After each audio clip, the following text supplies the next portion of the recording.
and welcome to Honeydew Me Podcast. I'm Emma. And I'm Cass. We're here. Cass with the vid. Yeah, I got COVID.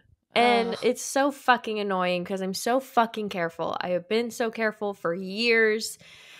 And here I am. She doesn't leave her home, usually. I really don't. It's crazy.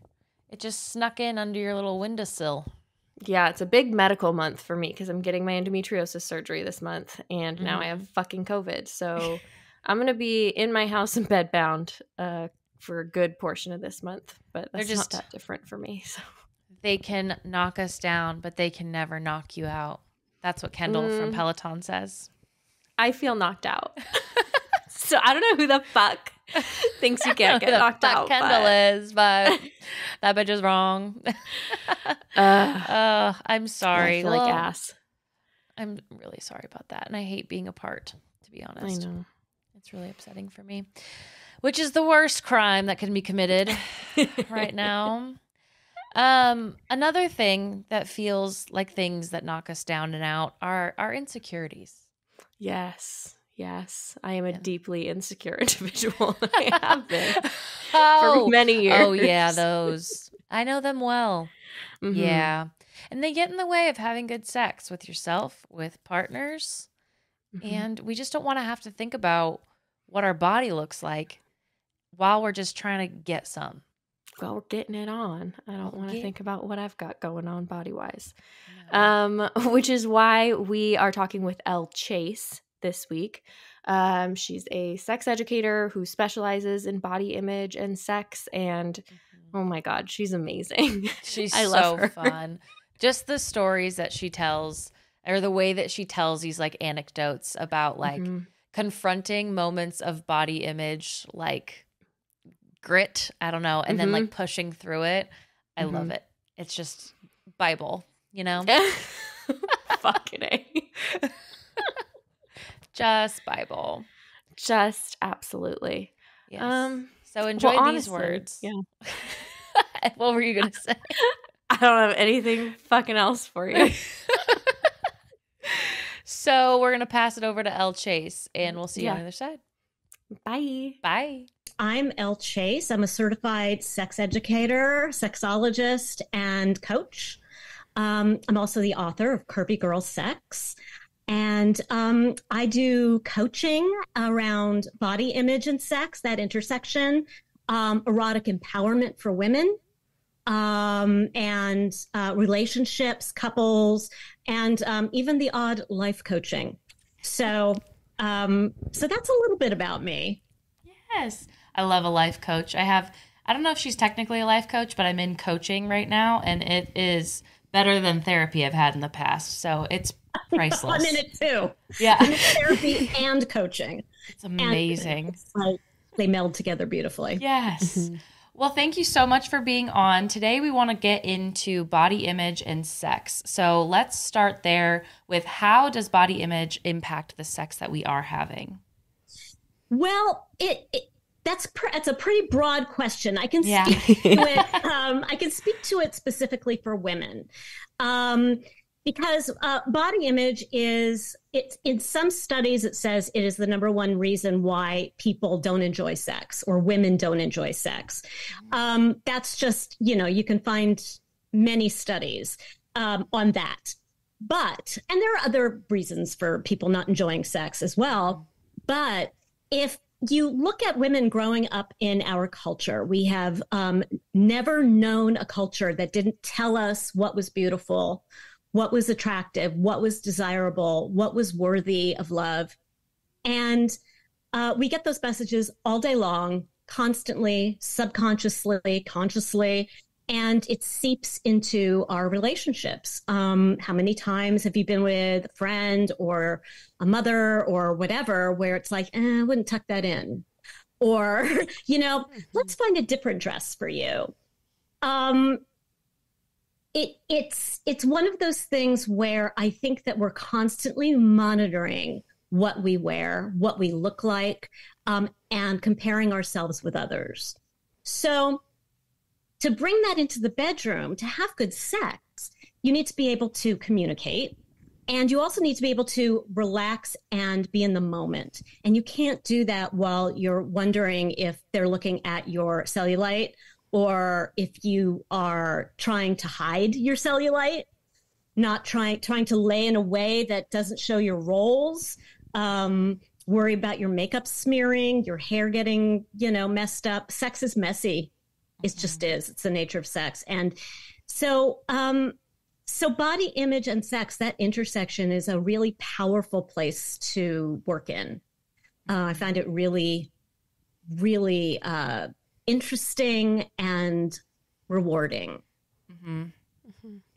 I could only imagine, too, how this impacts your solo sex as well, and how you view yourself as a sexual being, just even alone in your own bedroom.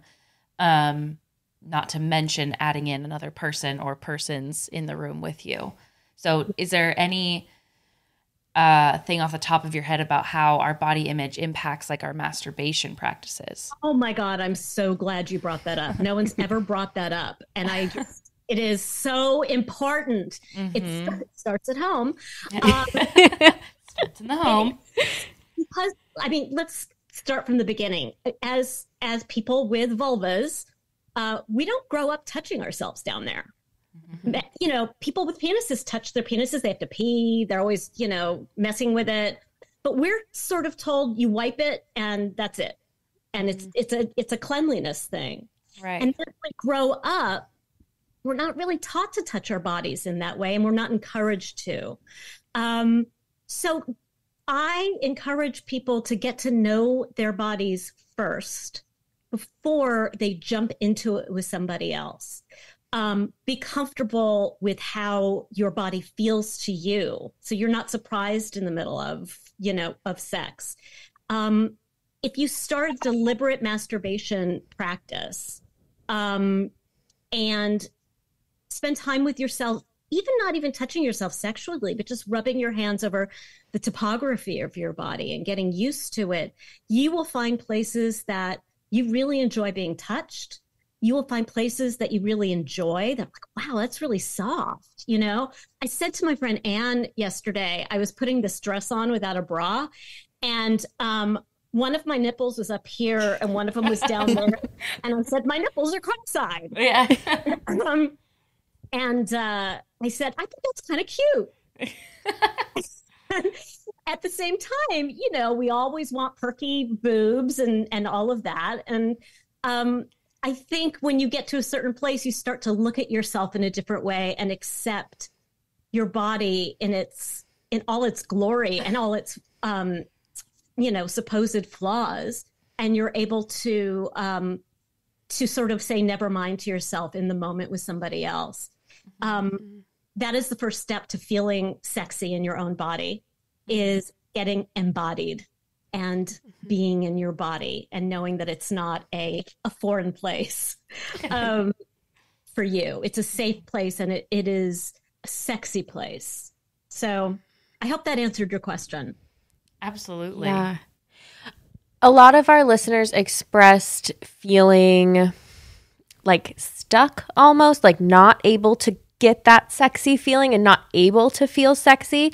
And so it makes sense to me what you're saying, like get to know your body, get embodied. But if while you're doing that, you're still having really negative thoughts about yourself and your body, how do you work through that? It's a daily practice, and it's not an easy thing to do, again, because we've been conditioned in a certain way, and it has infected us so much that when we see other people, we judge them, and when we judge them, we're really judging ourselves. Mm-hmm. And so I have a whole process when I work with people is we really start working on the negative thoughts. We start retraining and rewiring our brain. And using the neuroscience, which I know is really super hot right now. Little did I know when I started this years ago, but it's rewiring your brain not to immediately think negative thoughts about you. And it is a practice. It is something I do daily, and it is very, very, very important that people don't beat themselves up for not getting it right and for not being perfect at it, because you'll never be perfect at it. It is literally a retrain your brain sort of thing. And it works.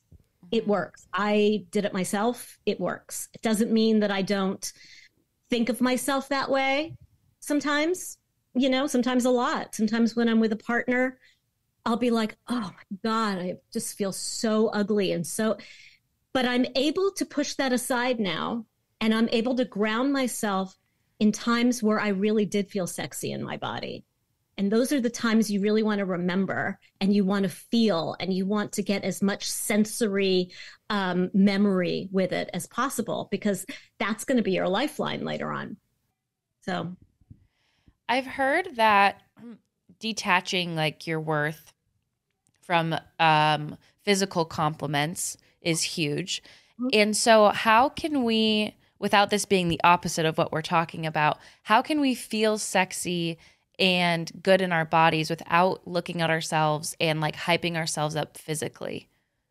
Well, you can absolutely hype yourself up physically if you believe it. Mm-hmm. If you are saying something negative about yourself physically, that's the time to turn it into something neutral, because you're not going to be able to think something positive. If I don't like my nose, I'm not going to be able to say I have a beautiful nose and believe it. Never. Mm-hmm. I'll just go, you know what? My nose fits my face. My nose fits my face. Mm-hmm. I can't imagine myself with another nose. And so it's a slippery slope with compliments too, because unless you're really good friends with somebody and you know how they're taking it in and they know you have a relationship with them, to say to someone, wow, you look really pretty. For me personally, that's lovely, because pretty can mean anything. It's subjective, right? Mm-hmm. If someone said you have a really hot body, that would ick me a bit. Mm-hmm. It feels creepy. And I hate it when Cass tells me that. Just kidding. Sorry. Depends who's saying it, Mm-hmm. I think really, as much as it bothers someone, is the way to bring it up with someone else and just say, I'd really rather you tell me what you like about who I am or what you notice about me. I lost like 100 pounds in the last couple of years or so, I think. I've been 260 pounds and I've been 110 pounds. Most of my life, I was almost 300 pounds. And when I dropped this weight for a medical reason, people were like, wow, you look great. How'd you lose the weight? And I just want to look at them and just go, actually, I was sick. Mm-hmm.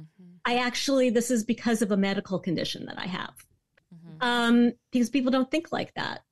Right. And so you never, ever, ever know what your compliment is going to be received as. So it's just putting a little forethought into that. Mm-hmm. Yeah. Mm-hmm. Yeah. I had someone make a comment about my body recently and had a similar conversation because I've also been pretty sick. And I knew they meant it in a positive way. And it didn't hurt my feelings, but I'm still thinking about it. And I had to bring it up to my partner and be like, what do you think about this? Because it wasn't something I had noticed and it wasn't something that I was tracking, because I don't try and pay that close of attention to my body because I've struggled with disordered eating and body image and all of that. And so it was just really, and I don't get a lot of comments like that. I don't know if it's the people I surround myself with. We're all aware that we don't really make those comments to each other. Our friend group in particular, and we've talked about this on the podcast before, we don't comment on what each other eats. Mm-hmm. That's something that we established in the beginning of our friendship, was we're not going to talk about how much each person's eating, because that's fucking weird. Right. So it really just kind of threw me off balance. And it was fuck. Was it a weird comment or a compliment? It was supposed to be, I don't really know. Uh-huh. It was, I don't know. It was just kind of a comment that I guess could have been a compliment, but I didn't necessarily take it as that. Mm-hmm. Yeah, I have a few family members whom I love, but that do the same thing, where I'll go home because I don't see my family usually for a few months. They're like, you look small. You look tiny. What are you doing? And I'm just like, a part of me that has body image issues is like, I finally got it. There it is. And then the other part of me is like, that is so mean to whoever I was 2 months ago because she felt perfect then too. And not saying that they're telling me I'm more perfect now, but that's how those compliments can come off in my head where I've struggled. So to your point with other people, yes, I totally see what you're saying. But it's also nice to know that if you believe some thoughts about yourself that feel positive and encouraging, you could be like, look at that hair today. Yeah. Look at it go. And like, look at her go. And, you know, I look cute today. Look how cute I look. You know, I think this dress is flattering. Something that's judgmental. Something that I believe is fact. I'm going to put the dog down. Yeah. Looks exactly like your dog, just small. Yeah. I have a very large version. Oh, that's good. They're nice and scrunchy. Yeah. He's very cuddly. Yeah, it is one of those things that you really have to be mindful with because there's so much nuance, right? Like there's just so much nuance. And I think that talking about food and exercise and clothes and being attractive and sexy and all those things is really needs to have a new conversation around it. I think we're getting there. I would love to get a little bit more into change because, you know, our bodies change over the course of our lives. We lose weight, we gain weight for whatever reason. How do you navigate that change in regards to sex specifically? Like if you are trying to have sex, but your body doesn't feel like it used to. And so it doesn't necessarily feel like yours. I'm not sure how else to describe that. I mean, physical ability, or do you mean just like, oh, my body's changed in a way that I'm occupying a different space? I guess in both ways. I'm thinking for me personally, I am pretty sick right now. And so my body just feels really different from how it used to or how it has in the past. And then we had a listener write in and say that they've gained weight. And so their body feels really different. And so they're not sure how to navigate like these changes. And so I guess just kind of like the thread between them of just like that difference in what it used to be. I think for some people, it's really helpful to do that exercise of looking at your body and getting to know your body. Going through like a full day, trying to be as aware of the space that you occupy and how your body feels when you're laying down on the couch, how it feels when you're walking the dog, how it feels when you're shopping for groceries and taking a bag into the house, all those different ways. And it'll be the same with having sex. It's you're just occupying a different bag of skin. You know what I mean? Skin suit. The more you get used to the skin suit, and the more you are aware of it, that it has changed without judgment, I think the easier it will become to not pay attention to that in bed. Can that look like standing in the mirror naked and just like looking at yourself? That could be standing in the mirror naked. That could be walking around the house naked.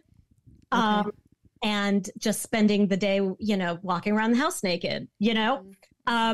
It could be going to a Korean spa, you know, where you're just walking around with all these different women naked. Anything that puts you in touch with your body. There are embodiment exercises. It's feeling grounded in your body. It's doing a body scan. But really touching your body, feeling it while you're looking at it in the mirror is a really great way. And tuning into what you're feeling when you're doing that. Because you're creating a narrative as you're looking at it. So let's create a good narrative, you know? Because it's going to change again. Could you give a couple more neutral examples of things to say to ourselves if we are, you know, if we do have negative beliefs, how, like what we can switch those with? Yeah. So let's see, like, because everyone has such individual ones. My favorite one is what I think of my body is none of my business. And the way I look at it that way is I will think of my body, I'll look at it and I'll go, wow, I have a big roll of fat and I'm holding on to it and I'm looking at this big roll of fat and I'm like, oh, I don't like this roll of fat. I find it unsightly.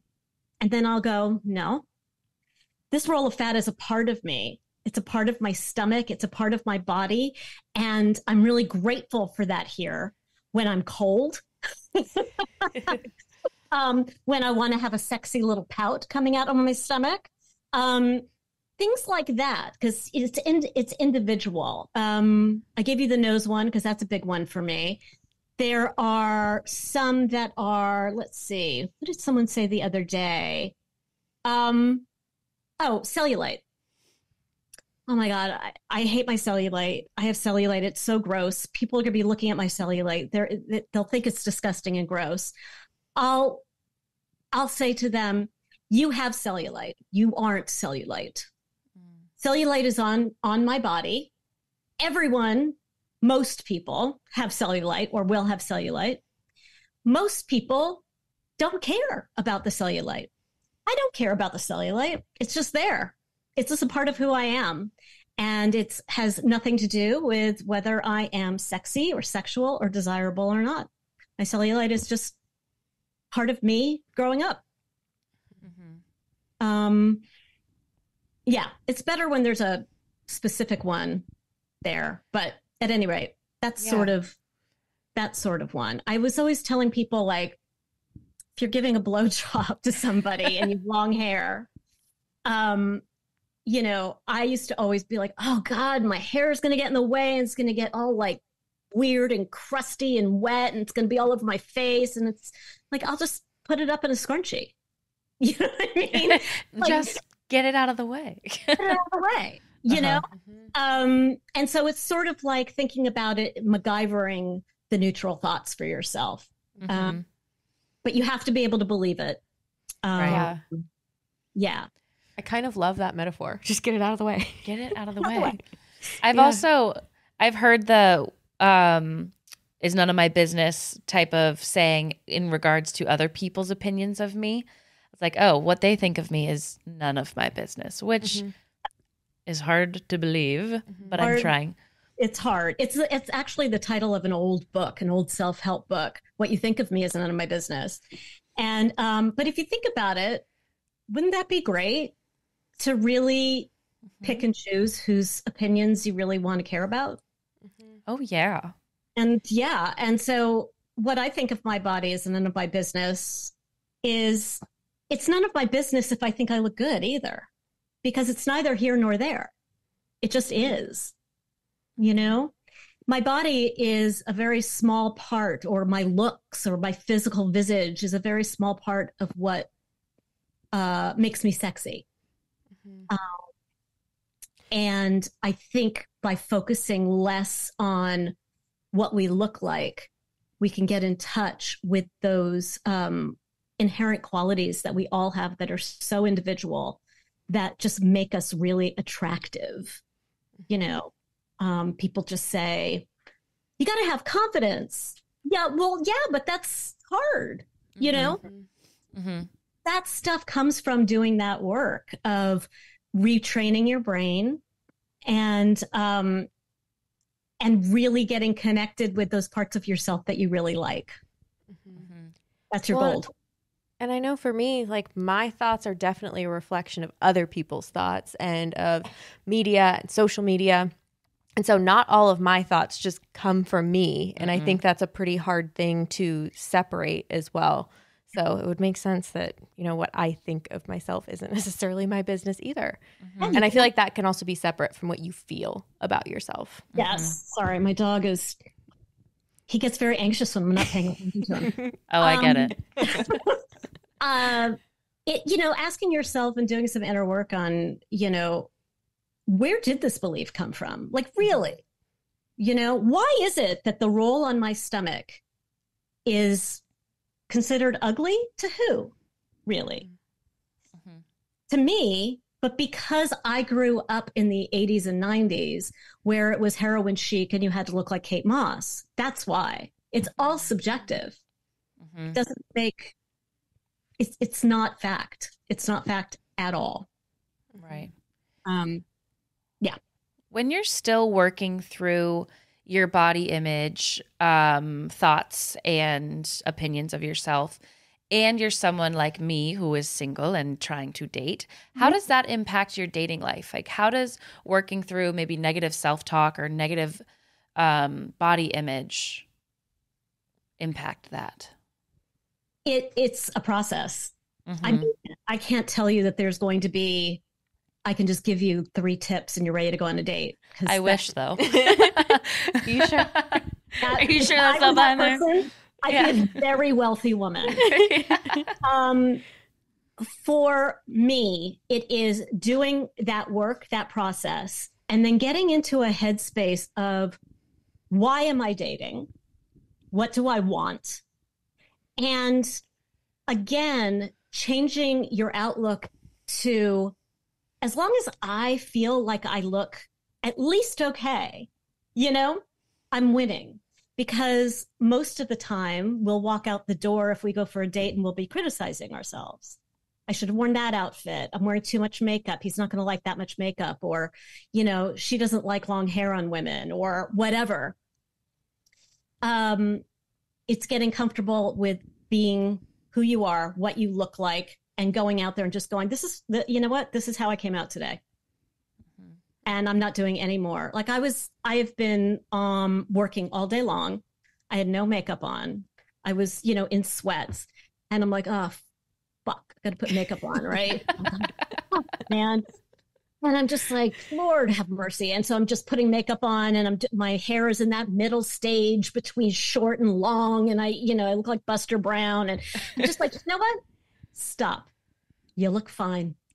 You look great. This is just how you look today. You're going to go out there and you're just going to be who you are.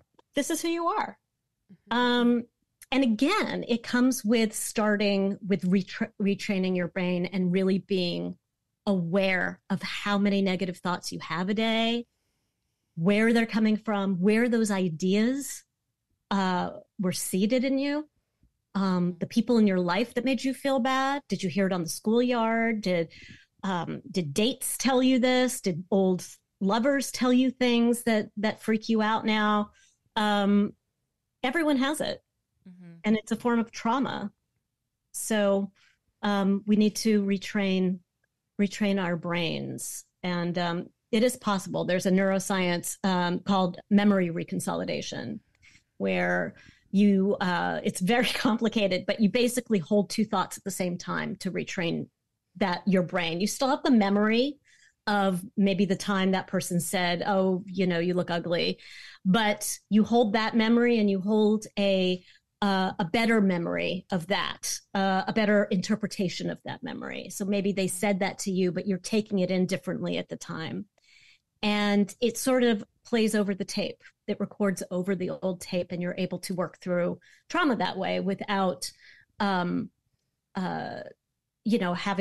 to, I mean, it sounds like we're re-remembering trauma, but it's re-remembering a better way to think about the trauma that isn't going to hang around with you so much and be detrimental. Does that make sense? It's really obtuse. That was a great overview, though, for neuroscience.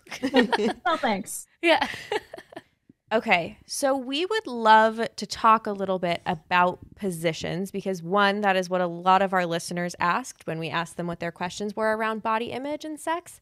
And also it's questions we have, because I think we have this idea of like, oh, how do I get into flattering positions? And I would love to talk about the idea of flattering in the first place. Yes. Yeah. But how can we, let's start off with this. How can we feel good in positions that aren't necessarily, in quotes, flattering, but they feel really good too? I would say throw out the idea of looking flattering or being in flattering positions. We get that idea from porn, and I love porn. I am a huge connoisseur. I used to have a porn site. Ooh. So, I love the porn, but it is entertainment. Sex is messy. It can be frenetic. It's sweaty. And if you're thinking about what you're looking like while you're doing it, you're not having the best sex. You can't be enjoying the sensations you're getting, and you can't be also concentrating on giving your partner pleasure while also thinking about why this isn't flattering. I look awful from behind. You know what I mean? Or, all of my fat is moving to the side of my body and my tits are flat. Like, I guarantee you the person you're having sex with does not care. And they're so happy to have tits in front of them. They're super happy. Amen. As they should be. Fucking lucky pants. Yeah, lucky pants. Oh. One of my favorite things about like the people that we talk to on this podcast is we get different approaches to like these seemingly complex questions. So sometimes we'll ask questions like this and we'll get a step-by-step guide about how to unpack and retrain. I don't know. And then sometimes we get answers like, I feel like you make it seem so simple and approachable, which I love. It's like how we were saying, just throw it out. Just like sometimes it really is like you gotta fucking let it go, and you gotta say like it's me and my pleasure or it's suffering for my life. You're 100% right. And it is, I mean, I don't want to make it so simplistic, but I think we're also inundated with how many orgasms can you have? These are those 7 orgasms, or have you had the anal orgasm? It's like, what? And there's all this misinformation out there, and we get really overwhelmed with things that we should be doing and ways to look at things. And it's like, your only job when you're having sex is to enjoy yourself and to help your partner enjoy themselves. That's it. Why complicate it? And there are things that you can do that will make that easier to come by, like really good communication, and getting out of your head, practicing mindfulness, which makes me want to throw up just saying it, but it's true. I hate that it's true, but it's true. Being present in the moment. So it's simple, but it's not super easy. Right. Exactly. And just sometimes it helps to have both of those in your face of like, get it out and mindfulness, and because it is hard. And sometimes you'll get caught up. I get really caught up in how much I sweat during sex. Like I am the sweatiest. I don't have sex in summer. I leave. I say, fuck it. I break up with whoever I'm with because sex in summer is horrible for me. And then sometimes it's just hard though, to be like, they can't not be thinking about it. I am dripping. Like I'm slippery. I'm slipping off, Yeah. And so it is hard to get out of your head though sometimes when things feel so present. Yes. And like almost like they're inhibiting your moment, either physically or physically. Well, think about it this way. Your thing might be sweating. Like you are just really self-conscious about sweating. Your partner, I bet you, even if it's something small, has something that they are a little obsessed with that they do. And it is just the human experience, And again, I always go back to, they get to have sex with you. Like, you understand that, right? They're lucky pants. They get to have sex with you. And I get it because I sweat and my hair attaches to my face and I look in the mirror and I'm like, I can't believe that person got an erection. I can't, but like, good for him. Good for him for staying in the moment, But we can't possibly know what that other person's thinking. We just know that they're having a good time, hopefully, and that's our goal, and that we're having a good time. And we'll always have those things pop into our heads. They're just going to. It's and just be gentle with yourself and just get to the point where you just go, well, I was just gonna, you know what? I'm really horny, and it's fucking August 5th, and it's 100. Yeah. And you know what? Go to a Motel 6 with air conditioning. Let's go to the Motel 6. Well, I'm trying to be accessible. I appreciate it. Yeah. I mean, if it were me, I'd be like, get the hotel room with the good duvet. With the good duvet. It was a lot of shower sex in summer because then you can't tell a difference. Yeah. There is no difference at that point. It was cold. Did I make the water or did my shower? Or did my show? It's a lot of cold showers. Yeah. And don't touchy. So really good for him for getting an erection. I mean, he must have really wanted it. He must have really wanted it. See? Yeah. There you Oh go. my God. Ugh. Oh, I lost my train of thought because So did I. this is amazing. I'm just thinking about how much of a pain in the ass I am in that, like, if it's summer and whoever I'm dating doesn't have air conditioning, I'm not going to their house. It's like, you will drive. If you live in the valley I don't care where you fucking live, you will be driving to my house. I am not going to have sex without the air conditioning on like 55. Yeah. I'm not. Simply, it's a boundary. I've drawn it and here it is. Drawn it and there must be AC. Yeah. If there is stuff you're working through with a partner while you're having sex, is there anything or a nice way that you can ask them for like validation while you're having sex or something to help get you out of your head if you're feeling really caught up in body image? Sometimes. Yeah, just smack me across the face. Sometimes it might be a good idea if you think you can get out of it. What I have done in the past is I have stopped the activity and I've just said, I have to be honest with you right now. I'm having a really hard time getting my negative thoughts about my body out of the way. So if we could just start slowly, start doing like the kissing and the foreplay and the touching. And sometimes with people, there are parts of their body they don't want to be touched. And oftentimes it's a good idea to say to your partner, maybe, tonight or, forever, I would rather not have you touch my stomach or my butt right now. I'll put your hand there when I'm ready. I had a lover in the very beginning of all of this. I hate that word lover. I really do wish there was a better word. It sounds so like 1977 Jill Clayburgh. It does. It's so funny. So old. I didn't take a nightgown off for like 3 or 6 months. I can't remember which, because I didn't want him to see my body. And he was patient with me. And he was complimentary. I think also fishing for compliments is a slippery slope as well, because then you feel like you kind of made them do it. But you don't really need their compliments. You just need them to understand that you're feeling a little sheepish and you want to go slow. Let's start with the kissing. Let's go slow. And sometimes it's so prevalent that you can't enjoy yourself and you might have to stop until you can get it out of your head. And as you work on it, it will become faster from going from, I need to stop. I can't stop thinking about how ugly I am, to, okay, let's do it again. I had a lover once who, I was close to 300 pounds and he wanted to tie me up. He'd like shibari and he wanted to do it. It doesn't do anything for me, but it does something for him. And I'm like, sure, why not? And he wanted to take pictures. And I'm like, sure, whatever floats your boat. So he was taking pictures and he was so turned on.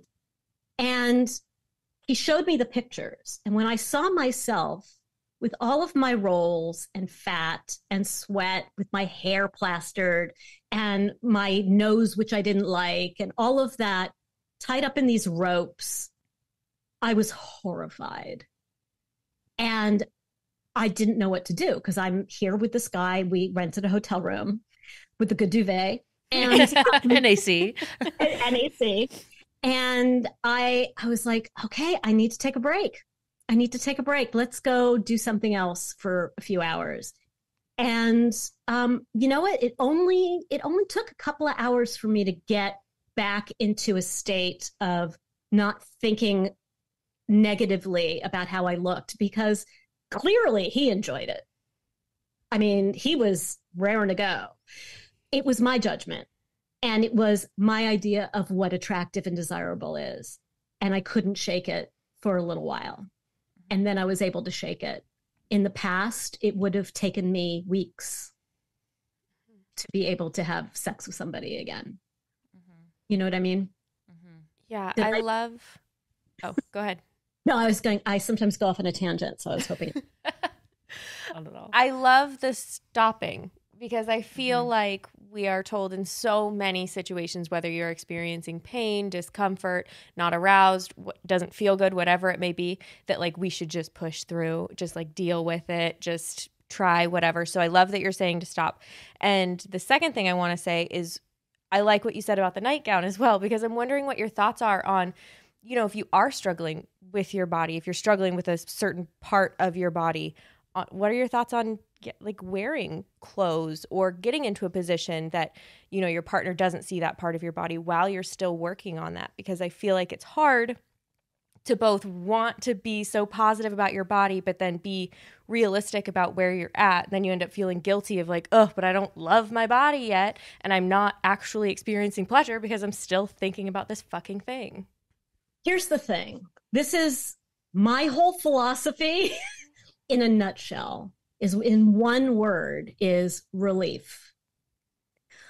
All you're going to strive for in getting to a place with your body right now is relief. Whatever gives you relief, do it.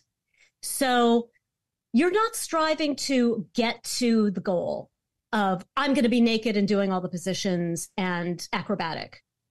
No.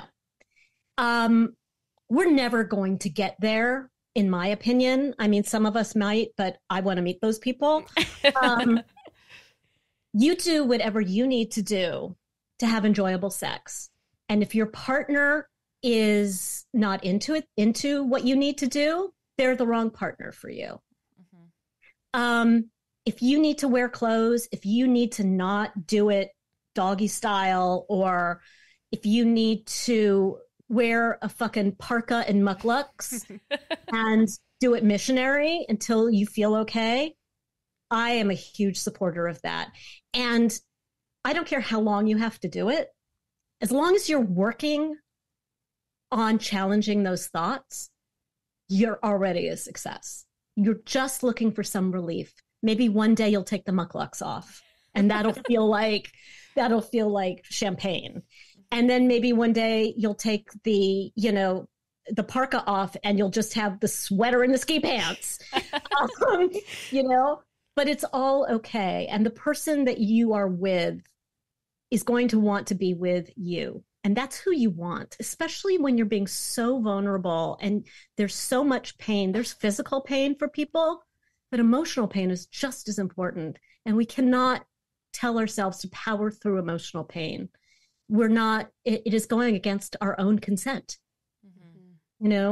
So you take the time you need. There's nothing wrong with you. You are reacting to an oppressive society that is built around colonialism and capitalism and all of that. Don't get me on my soapbox. You take care of yourself. And if someone is the right person, they're going to be with you that whole way. That's my thought. And scene. And scene. And scene. I feel like we haven't heard the word relief in terms of these conversations, and that hit. That's a great word for what we should be striving for.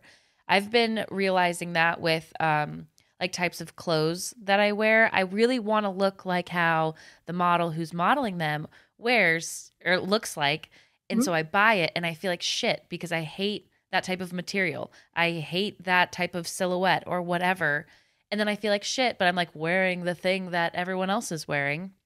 And so relief is a word I haven't used, but is what I'm like, just wear something you're going to feel better in. And then you'll look better because you'll be happier and you won't be shitting on yourself all night.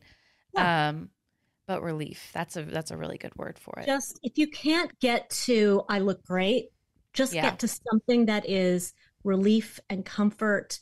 Reach for relief, because reaching for body love, for confidence, for all of those things is too high to reach for when you feel so low.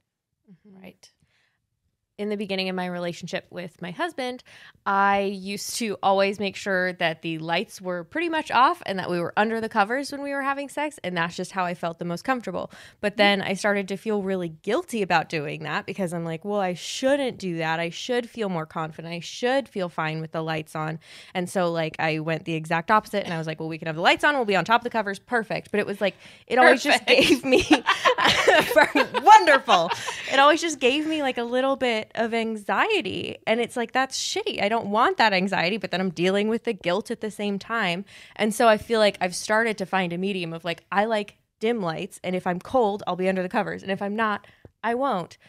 And so I really also appreciate the word relief, because I've still felt a little bit of guilt around wanting to even dim the lights, but it's like, if that's what makes me feel better, if that's what takes away that little bit of anxiety, fucking great, because I'm the one having sex. Yeah. Times when you're with a partner or just even by yourself, you just want to stretch yourself a little bit. Like this feels a little scary for me, but I'm going to try it, you know? But you're the best judge of what that is. Is this going to ruin the experience for me, or am I not going to be able to get out of my head? Or is this where I can sort of stretch myself a little bit? And you'll be able to know the more you get in touch with yourself. But that's great. You found, a midway point, and I'm sure your husband doesn't care because he gets to have sex with you. He does not. 9 a.m. sex, lights on, stage windows lights. open. That's why you want these lights at your home. I know it. I just fucking naked know and it. afraid in broad fucking daylight. Broad ass daylight. Speaking of ways that we could maybe stretch ourselves a little bit, body hair. Yes. If we are, so I'm someone who I don't like shaving. I'll trim up if I need to, but like I don't like it. And I personally do not care about it. But I get insecure around partners, and then I start shaving. So right in front of them, like immediately. Yeah. I just like, it's like a reflex. just I start shaving immediately. Tip to tail, I start shaving. So how do we stretch ourselves when it's not something we personally care about, but you get insecure around others? And you're talking about pubic hair. Yeah. You're not talking about your arms or anything like that. Oh, I've come to peace with that. I don't give a shit about what people think about that. That's good. So that's interesting, though, because the underarm hair is something you would get more feedback from than, Not say, where pubic we live. Yeah, that's true. But here's my deal on pubic hair as well. Do what makes you happy. If they want a clean looking, and that's the word they're using, clean, because it's not clean.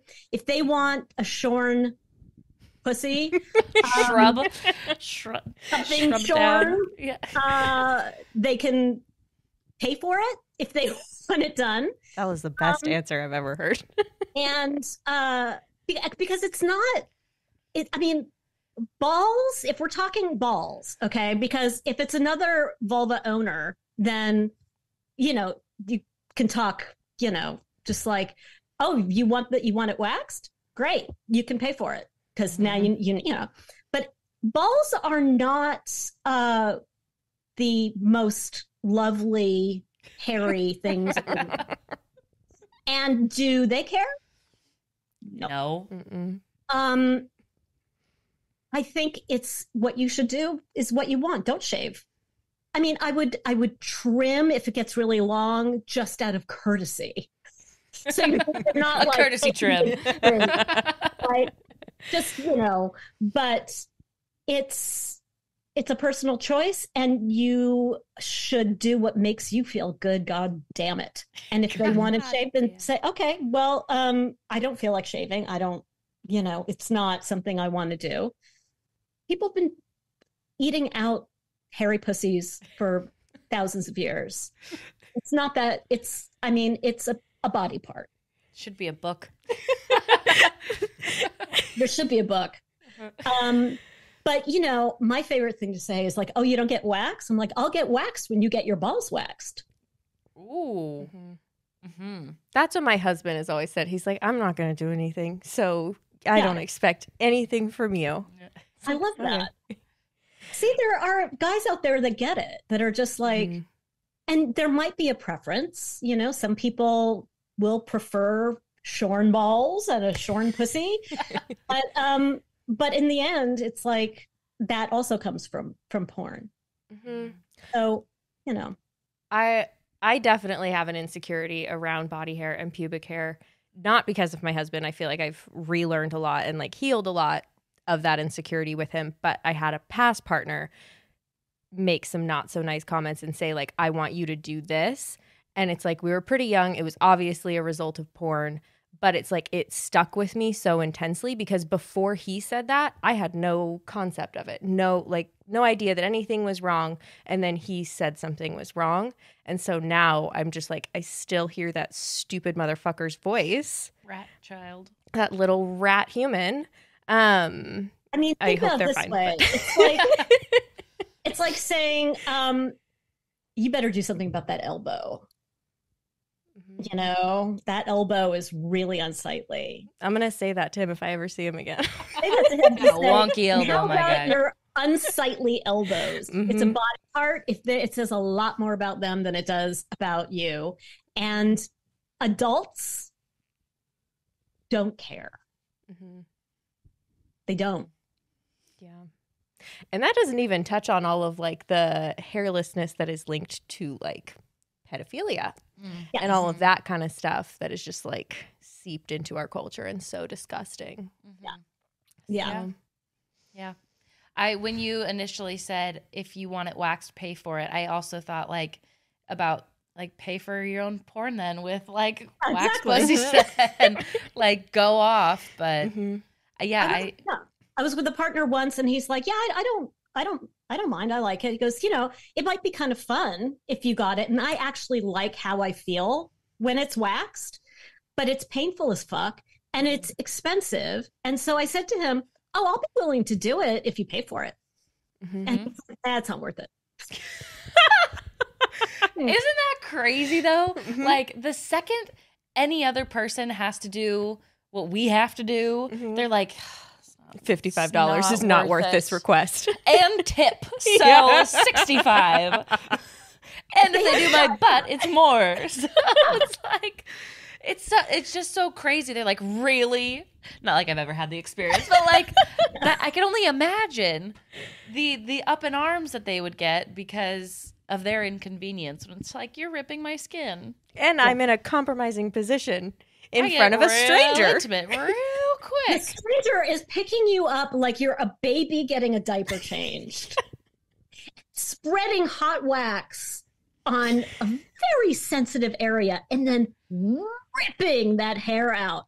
That's not fun. It's not nice. No.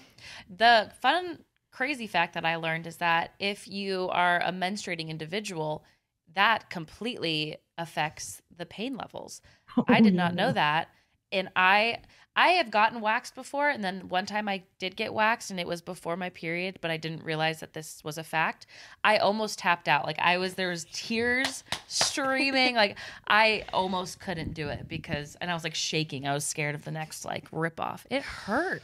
It hurts. Yeah. I mean, it is. I used to get it done a lot, and now I really, really have to like be into it and have the extra cash to even think about doing it because I'm just like, it looks fun.